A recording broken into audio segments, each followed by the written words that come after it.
ඉතින් යාළුවනේ හැමෝටම සුබ දවසක් ප්‍රාර්ථනා කරනවා. මගේ channel එකේ ඉන්න හැමෝටම මගේ channel එක බලන හැමෝටම සුබ දවසක් ප්‍රාර්ථනා කරමින් ඉතින් මම අද ඔයගොල්ලන්ට කියන්න යන්නේ ඔයගොල්ලෝ ඇවිල්ලාත් ඇති බලකලත් ඇති දැකලත් ඇති ඉඳලත් ඇති ගෝල් පෙස් එකේ පබ්ලික් පාක් එක හැමෝම දන්නවා කොළඹ නම් අනිවාර්යෙන් දන්නවා.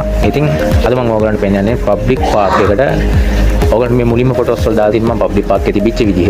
හරිද? ඒ කියන්නේ ඉතාම සුන්දර ස්ථානයක්. මොකද කොළඹට ආපු මිනිස්සු කොළඹට එන මිනිස්සු හරිද? තමන් ජීවන නිවා ගන්න කැමෙක් ගන්න ට්‍රිප් එකක් එන මිනිස්සු ආන්ලයින් ෆොටෝ එකක් ගන්න කපල් එකක් ඒ වගේම උපන්දින පාරියක් සමරන්න වෙදින්න ඒකට ෆොටෝස් ගන්න ෆොටෝ ෂූට් එකක් ගන්න කියපු සුපිරිම තැනක් තමයි පබ්ලික් පාක්. ඒ වුණාට අද ගොඩක් දුක්ඛිත තත්ත්වයකටපත් වෙලා තියෙන්නේ. ඉතින් මම අද පෙන්වන්න යන ඔයගොල්ලන්ට මේ අවාසනාවන්ත తీරනවා පබ්ලික් පාක් එකට ඇතුළලා තියෙන. ඉතින් වීඩියෝ එකෙන් බලන්න එදා ලස්සන තිබ්බ පබ්ලික් පාක් එකට අද මොකද වෙලා තියෙන්නේ කියලා. 2012 තියෙන 30 දින ජනතා ඉදිරිපත් වුණු ගාලමුදුර නාගරික වන වේන අපි හැමෝම දන්න පබ්ලික් පාක් එක අද වෙන විට අපේ මිනිස්සුන් විසින් ඇවිල්ලා බෝතල් දාලා කුණු ජරාව දාලා විනාශ කරලා දාලා තියෙන විදිය ඔයාලට බලා ගන්න පුළුවන් වගේ වීඩියෝ එකෙන්.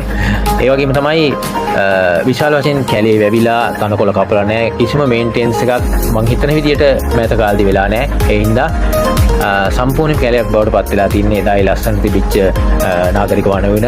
ඒ වගේම තමයි අපි හැමෝම දන්න දේ තමයි පබ්ලික් පාක් එක කියන වචනේ. ඒ කියන්නේ අපි හැමෝටම ඇවිල්ලා සතුටින් විනාඩියක් හෝ දෙකක් පැයක් දෙකක් දවසක් වුණත් ගත කරන්න පුළුවන් නිදහසේ ගත කරන්න පුළුවන් තැනක් තමයි අපේ මිනිස්සු විනාශ කරගෙන තියෙන්නේ. ඉතින් ඔයාලට පුළුවන් මේ වීඩියෝ බලන හැමෝම යාළුවෝ හැමෝම පුළුවන් තරම් මේක ෂෙයා කරලා හැමෝටම බලන්න පුළුවන් විදිහට ෂෙයා කරන්න. එතකොට කවුරු හරි වගකීම් මේකට විසඳුමක් අරගෙන මේ පබ්ලික් පාක් එක අපිට අර පෙර තිබිච්ච විදිහට ලස්සනට හදාගත්තොත් ඒක මේ අපි ලංකාවේ හැමෝටම වටිනවා. ඉතින් මේ වීඩියෝ එක බලන අය මේ පාක් එකට එනවා නම් අනිවාර්යෙන් තමන් ගෙනාපු දේ තමන් අරන් යන්න.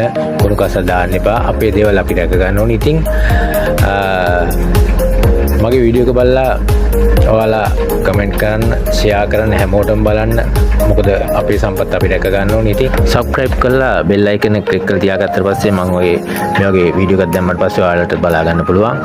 ඉතින් නැවත වටිනා වීඩියෝ එකකින් හමු වෙමු. ඔබට සුබ දවසක්.